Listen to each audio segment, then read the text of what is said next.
Salut la troupe, comment vous allez? Ce matin, on va causer de réalité. Voilà, un parfait exemple d'une après-midi qui s'est pas passée comme on voulait.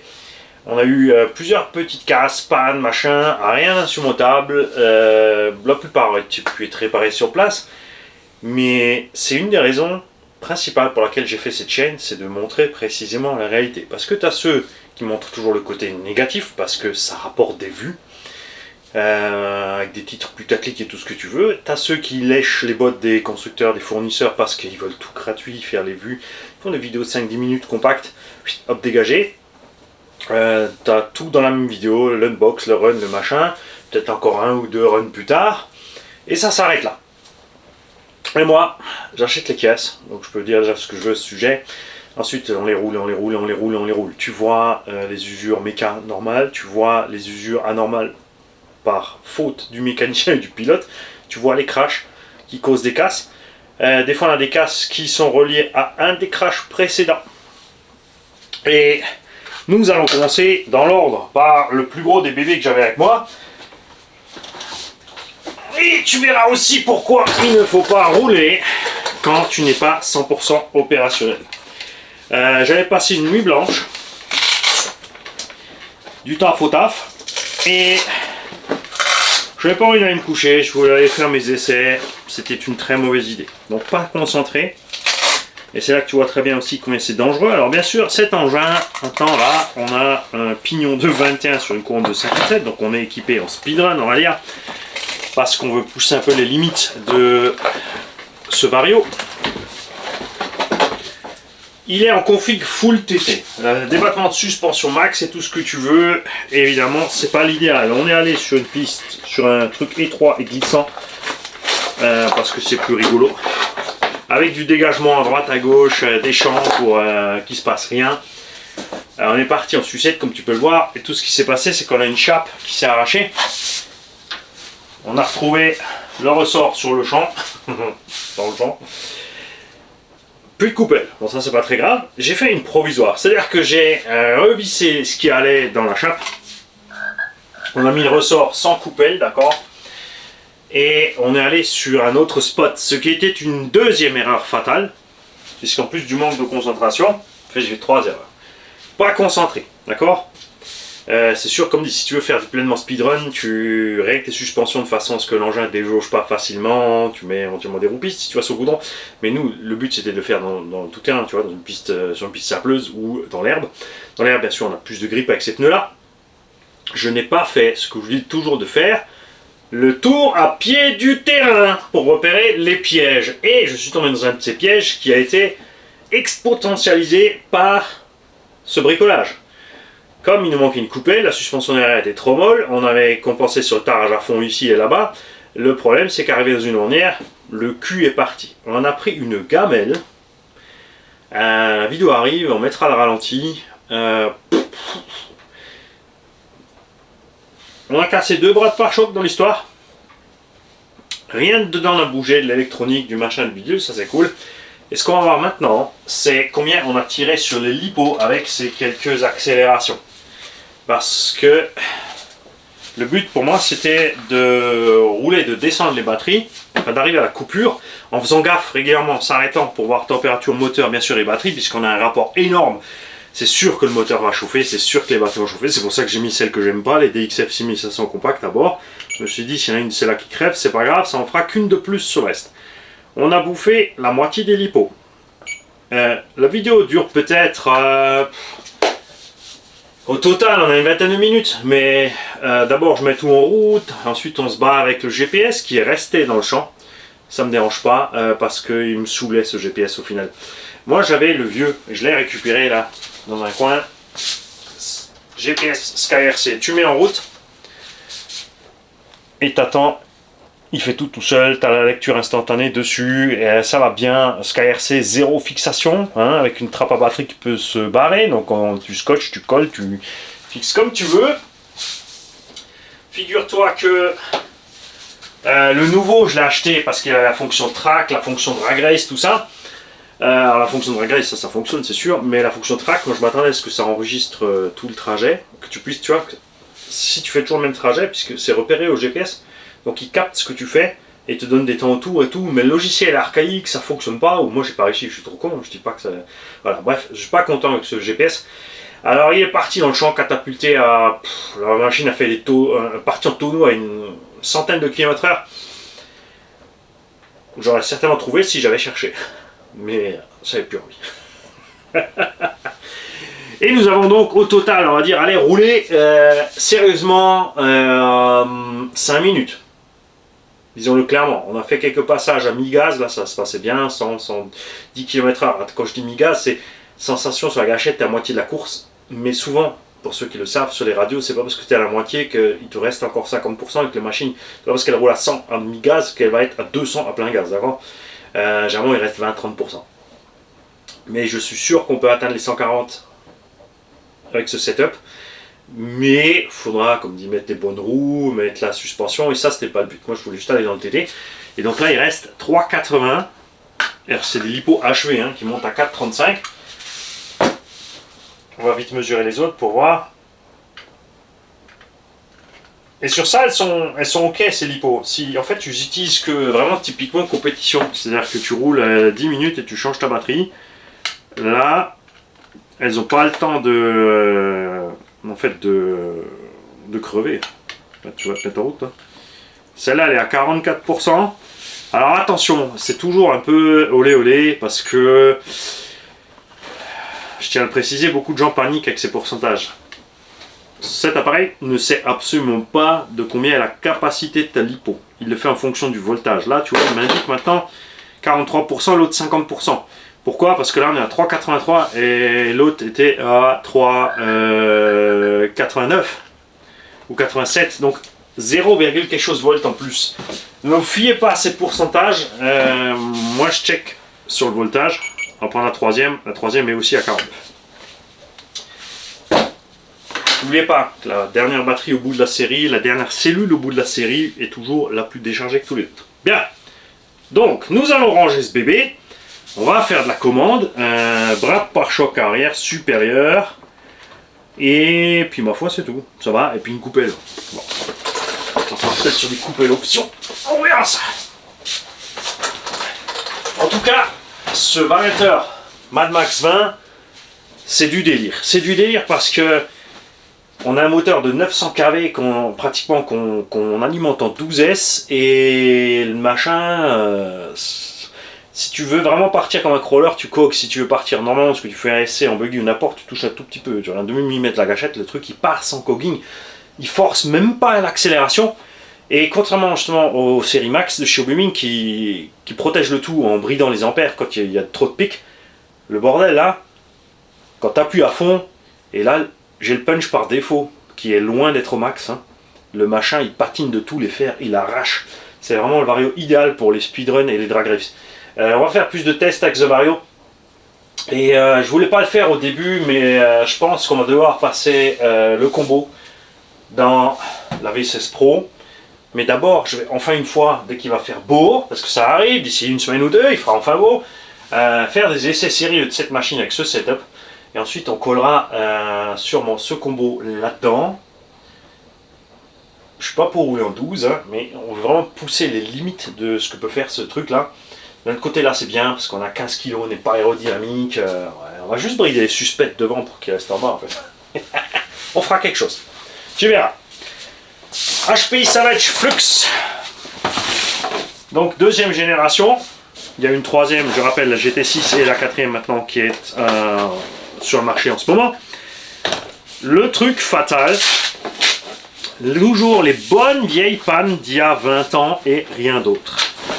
Alors déjà, il faut savoir que ces pneus qui sont dessus, ces roues, ne sont pas d'origine HPI. C'est celui qui fabriquait les roues pour HPI qui... La dernière fois, je faisais une bêtise parce que c'est pas ICC. Faut que je check, mais je crois que c'est Capit qui fabrique les roues. Donc, on a des gommards de meilleure qualité, plus fermes. Et les bonnes vieilles pannes d'il y a 20 ans.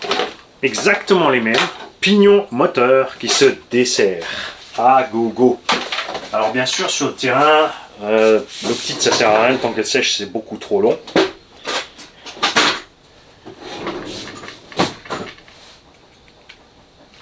C'est impressionnant parce qu'il se dessert totalement. Hein. Donc pignon moteur s'est desserré 2 fois et on a paumé une roue. Et là je vais mettre du frein filet rouge. D'avoir ta gueule. Où est-ce qu'il est mon rouge?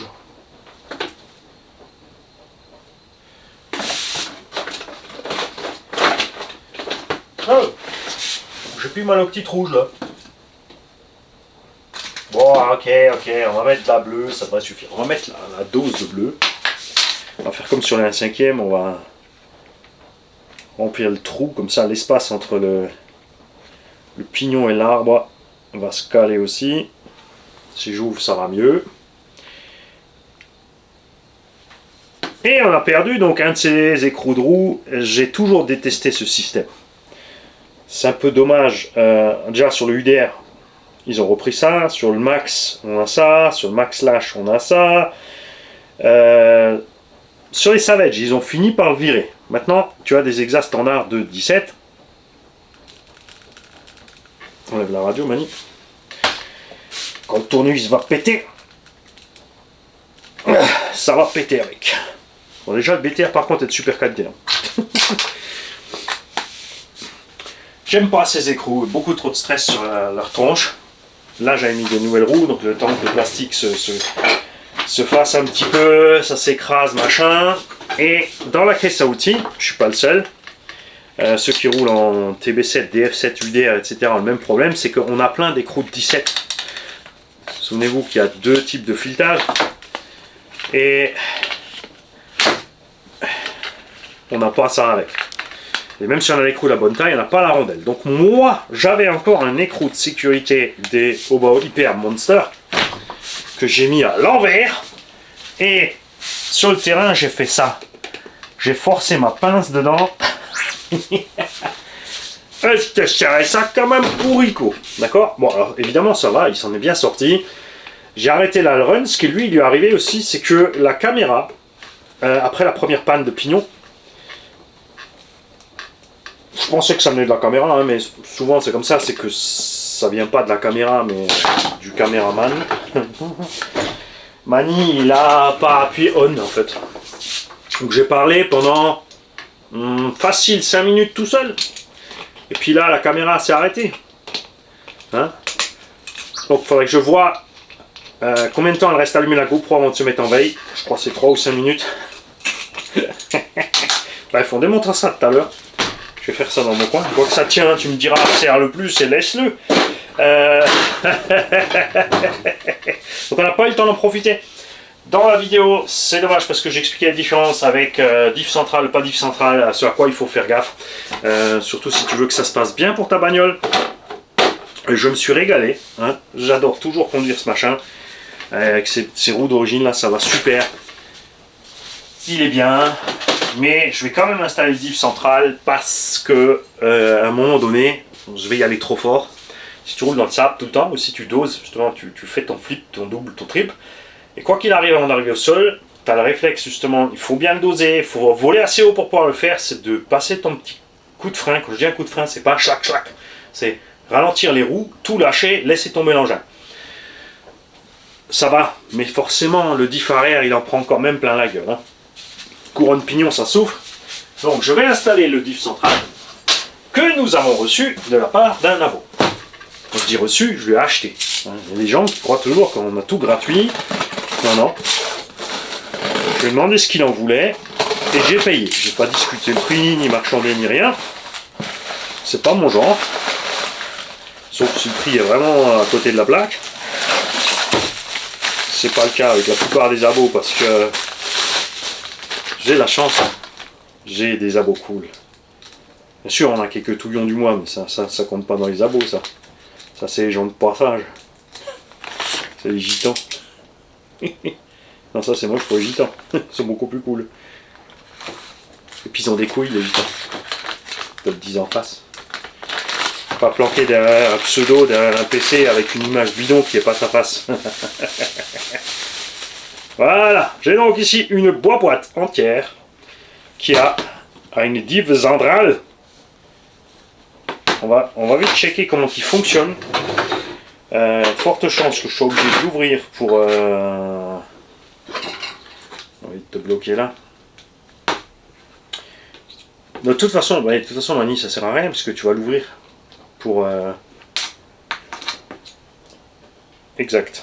Tu vas l'ouvrir pour mettre de la 1 ou 2 millions au milieu. Peut-être même de la 20. On laisse relativement raide, mais avec une espèce de fonction fusible, ça peut être bien. On verra ça à ce moment-là. Donc le salvage, pas grand-chose, mais pas rouler grand-chose. La vidéo totale fait peut-être 10 minutes.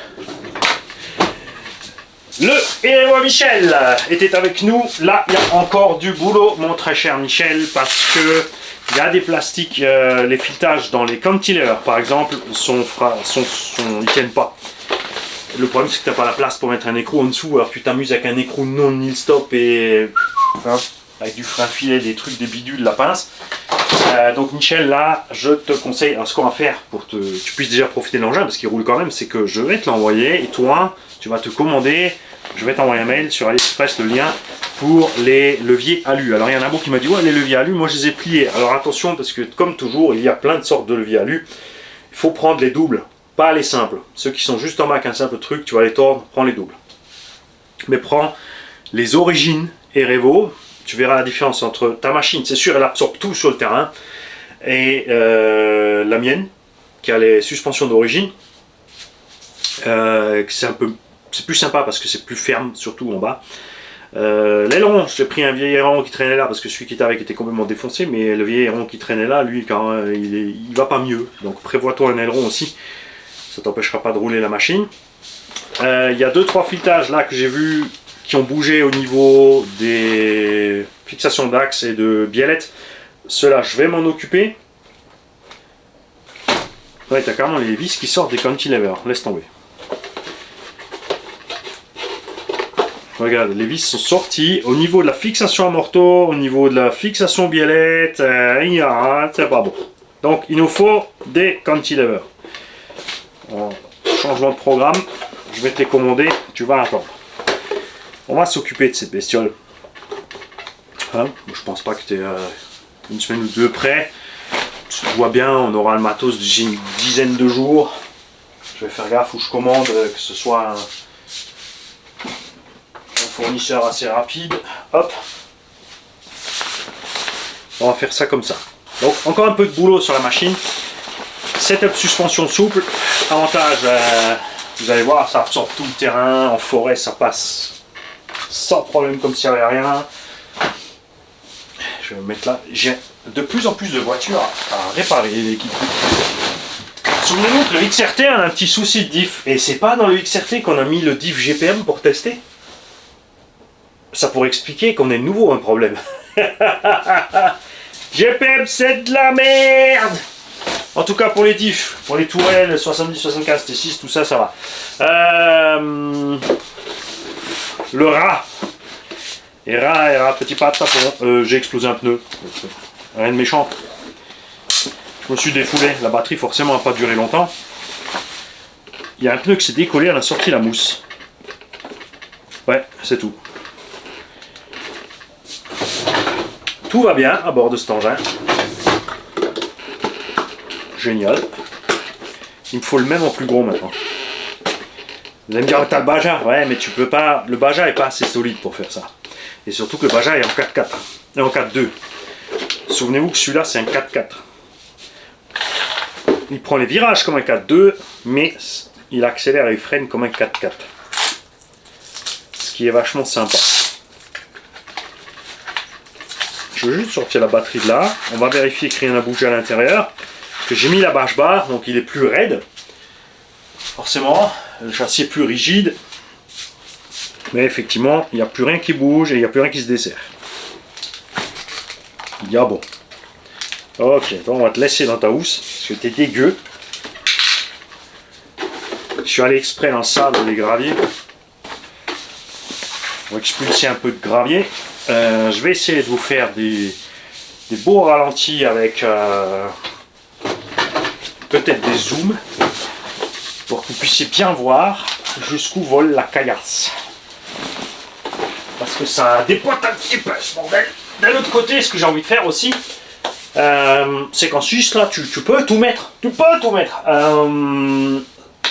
Est-ce que c'est pas le moment de le passer en vitesse avec un moteur 4985, un vario vitesse et banzai.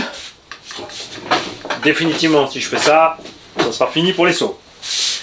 Et le Erevo 2 avec sa suspension d'origine.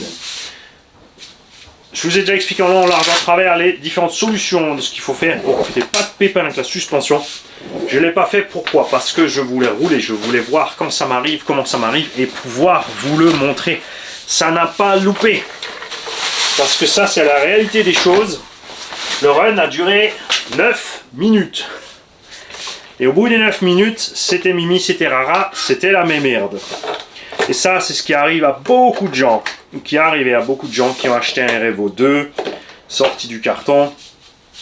Outre la motricité catastrophique parce que les pneus sont pourris, la chauffe moteur excessive, tout ça on n'a pas, c'est sûr. Mais il s'est passé exactement ce qu'on avait dit.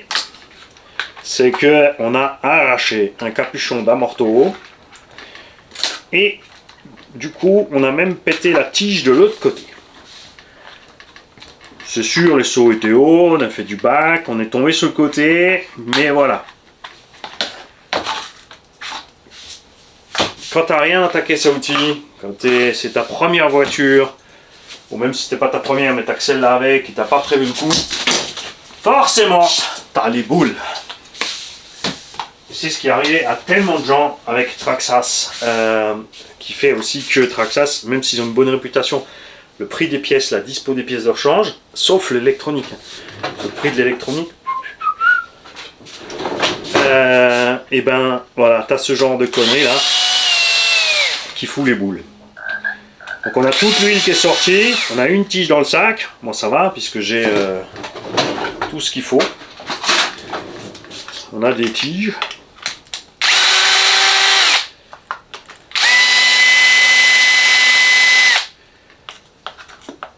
Très important. À savoir, ces deux vis traversent le châssis et se fixent dans le bulkhead arrière. Si elles sont arrachées ou si elles manquent ou trop courtes, tu arraches très vite ton arrière. D'accord?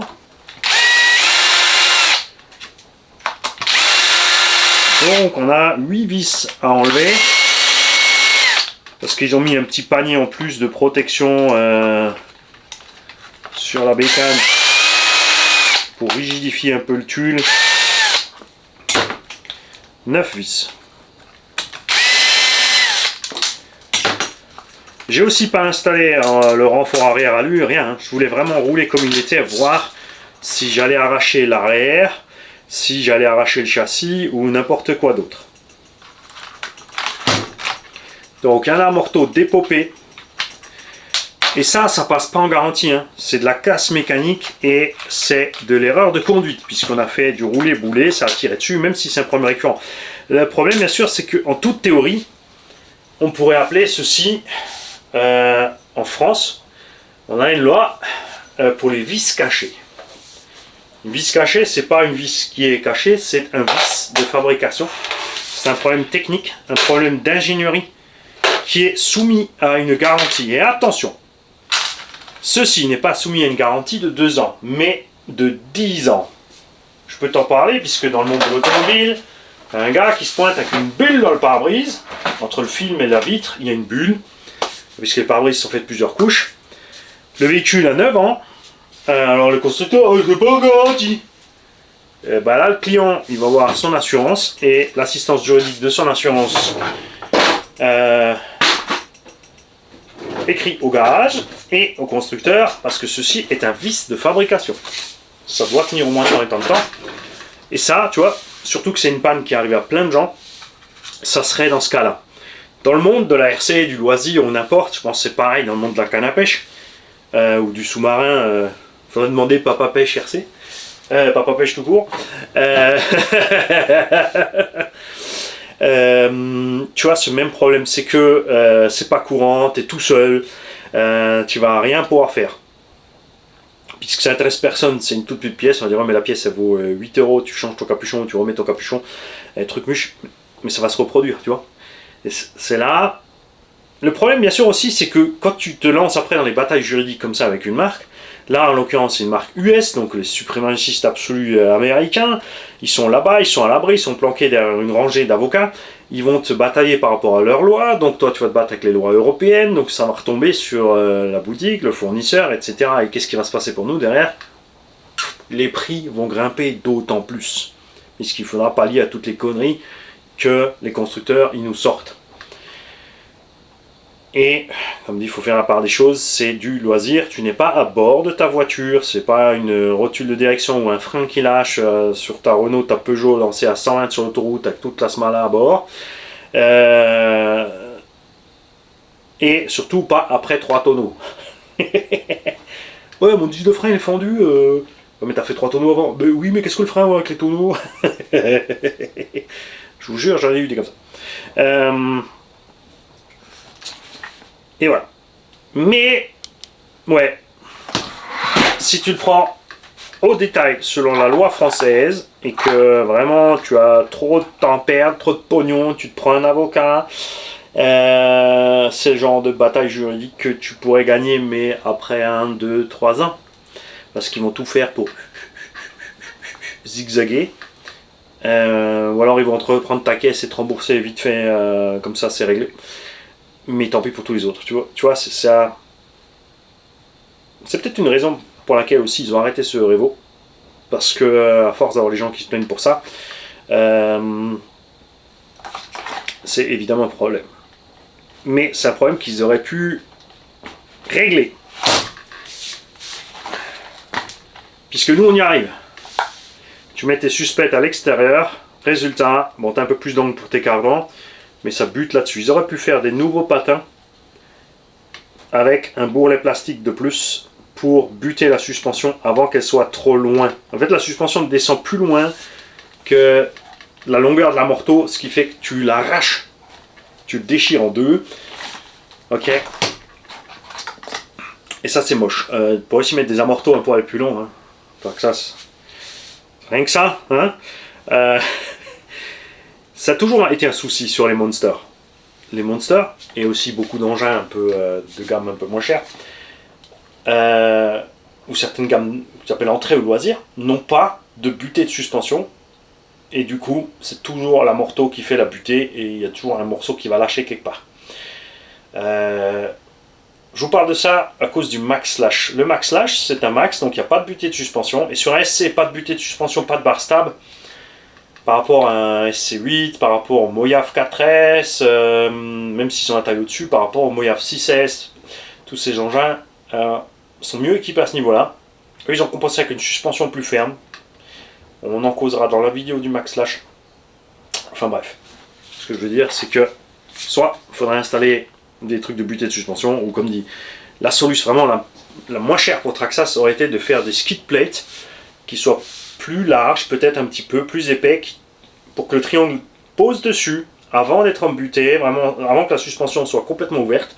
Après bien sûr tu as toujours un peu de flex, hein, tu as toujours le risque avec le flex que ça vole, mais ça c'est pareil quand tu as une butée, ton triangle flex, tu peux quand même arracher ton amorto, mais à ce niveau là faire quelque chose. Il y a autre racine qui avait fait des sangles, ça marche. Le système avec augmenter ta suspecte, ça marche. Il y a plusieurs solutions. Tu n'oublies pas une chose, c'est que si tu brides ici avec un câble, c'est que tu vas arracher là. Forcément. Il y a toujours une pièce quelque part, comme c'est sur les tonneaux. Sur les tonneaux, tu tires ta suspension. C'est là que tu arraches ton amorto. Sur la plupart des véhicules. D'accord ? Si tu as juste un amorto, évidemment mettre des sangles comme Redcat l'a fait, enfin Redcat, BSD Racing l'a fait sur le machin là, le Vigilante, et ben ça fonctionne puisque tu n'as que l'amorto qui s'ouvre, après tu as le strap qui fait la butée, ça marche sur les ponts, etc. Mais là on a deux pièces, donc il faudrait mettre un strap du fil de fer carrément, quelque chose qui a une tension max qui bloque sur le côté biellette, et en plus il faudrait en mettre un sur l'amorto. Ça commence à faire beaucoup, ça te ferait 8 butées à fabriquer pour pas les tout arracher. Et après c'est quoi? Après c'est l'axe du cantilever qui en prend plein la gueule et tu vas le tordre. C'est pour ça que moi ce que je préfère, c'est mettre les suspects au plus haut, tout simplement. Après il y a un peu de boulot en plus, comme des raboter les triangles chacun de 2-3 mm, les percer à 3, rentrer les sphères plus loin pour que le cardan soit à nouveau plus loin dedans. Wow, moins 5-6 mm sur la voie, tu le verras pas du tout avec la largeur du bordel, mais c'est chiant. Tu vois, ça fait beaucoup de boulot. Servo, combo, bidouiller toutes les suspects. J'aurais préféré un Ukilarette qui règle le problème eux-mêmes. Moteur de sledge. Cerveau, pas du sledge, il est trop lent. C'est la honte, c'est la honte. Au moins les 2 cerveaux d'office pignon métal qu'il y a dans le TRX4. Je sais même pas si le cerveau du TRX4, honnêtement, je crois qu'il est plus rapide que le cerveau du sledge. Allez voir les specs pour voir. 2 cerveaux comme ça, et ensuite là, à l'arrière, comme dit, un autre skid ou des amortos plus longs. Enfin bref, ils avaient les capacités clairement de faire ce qu'il faut, mais ils ont trop traîné à le faire. Ils ont trop traîné, et ça c'est vraiment dommage. En tout cas là, tu as vu clairement comment ça se passe. Et comment ça se passait déjà à l'époque, tu vois. Genre, tu as le Savage Flux, tu as le Erevo à côté, c'était les 2 concurrents de l'époque déjà. Et on avait déjà ces pannes-là. Formidable. Maintenant, imagine par contre, HPI n'a pas fait progresser son Savage Flux, à part les diffs, comme dit, depuis les premières évolutions de transmis. Après, il n'y a plus rien eu. Donc ça fait 10-15 ans qu'ils fabriquent le Savage Flux comme ça. Imagine si HPI avait fait un Savage Flux 2 et qu'ils avaient mis autant de moyens dans améliorer la bagnole que Traxxas a fait entre le Revo 1 et le Revo 2. Parce qu'il y a quand même un monde d'écart entre le Revo 1 et le Revo 2, d'accord? Même s'il y a toujours encore des pépins. Ils ont gommé un paquet des trucs, ils l'ont solidifié sur les trains, les cardans, les diffs, tout ça, ça bouge plus, c'est génial. Mais si HPI avait fait cet effort-là sur son Savage Flux, il serait toujours encore numéro 1 en Monster, honnêtement. Parce que le MTX a aussi ses petites tares. C'est des tares que lui n'a pas. Et vraiment, ils auraient pu, avec un petit peu de boulot, ce Savage Flux, avec une deuxième version, serait plus balèze que le MTX pour moi, clairement. Bon, il faudrait aussi qu'au bas haut, ils se bougent et qu'ils améliorent aussi les problèmes de là pour rattraper un petit peu. Et il va falloir que Traxxas nous sorte autre chose qu'un Max, qu'un Sledge, parce que ça n'a plus rien à voir, on n'a plus de Monster, du coup, c'est moche. Donc vraiment, tu vois, moi ça m'énerve pas, j'ai plein de bagnoles, je l'aurais pu réparer sur le terrain. Mais comme dit, j'étais pas réveillé, donc de toute façon, quand tu as passé 4-5 bagnoles à faire des packs de 7-8 minutes au lieu de 20, 25, 30, et j'avais plusieurs packs avec, parce que l'Aussie, je voulais faire un pack, on passait que des allers-retours à fond la caisse pour voir un peu la VMAX, j'ai atteint le 117, pas plus parce qu'après ça décollait sur la piste, et dans l'herbe, j'ai pas eu le temps de mesurer, le GPS est quelque part. On y retournera, vous en faites pas. Et après je voulais passer un pack en roulage normal, ça bridait les gaz, hein, parce que 120, 130 dans le TT ça ne sert à rien, d'accord, à part exploser la bagnole. Les vidéos arrivent. Moi je vous souhaite à tous une belle journée. Là maintenant à l'heure où je te parle, j'attends un tonton qui a fait une maboulerie.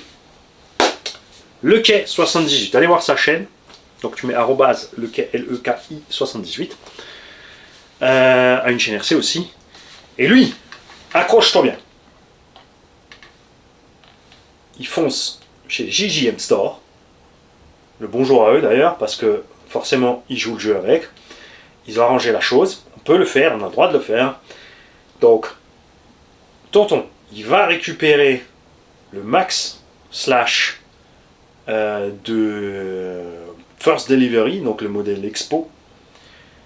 Et il se tape les 250-300 bornes pour venir ici, vous faire les vidéos, et il reporte l'autre sens. Ça, c'est une dinguerie, parce que moi, j'avais pas envie de l'acheter, il l'a bien senti venir, il sait très bien que j'ai pas envie de l'acheter, je vais pas le prendre quelque part juste pour faire les vidéos, et ça sera très bien. Comme ça, on pourra parler, puisque moi, je suis pas spécialement pour cette bagnole, Lui, il voit ça bien, donc on pourra faire quelque chose que j'aime énormément, c'est-à-dire faire un truc théorique avant d'aller rouler, tu vois, parce que oui, on a l'autorisation de rouler la bête. Donc on va pouvoir parler en théorie des points négatifs que moi j'ai vus, de ce que je vois mal. Après, pareil, esthétique, c'est toujours pareil, c'est chacun son truc.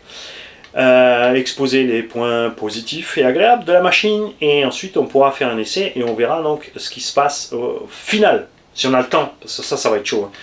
Vu les délais qu'on a, encore faire l'essai, ça va être chaud. On ne promet pas l'essai ou pas tout de suite, hein. Du coup voilà, on attendra qu'il soit à la vente, après le 5 je crois, il est officiellement à la vente, pour voir un petit peu ce qui se passe avec cette bécane. Si cette vidéo sort après, bah, tu sauras qu'est-ce qui s'est passé. Si elle sort avant, ziote les dimanches, ça va tomber. Pour ceux qui sont intéressés, hein. Évidemment, ça c'est toujours pareil. Salut les gars.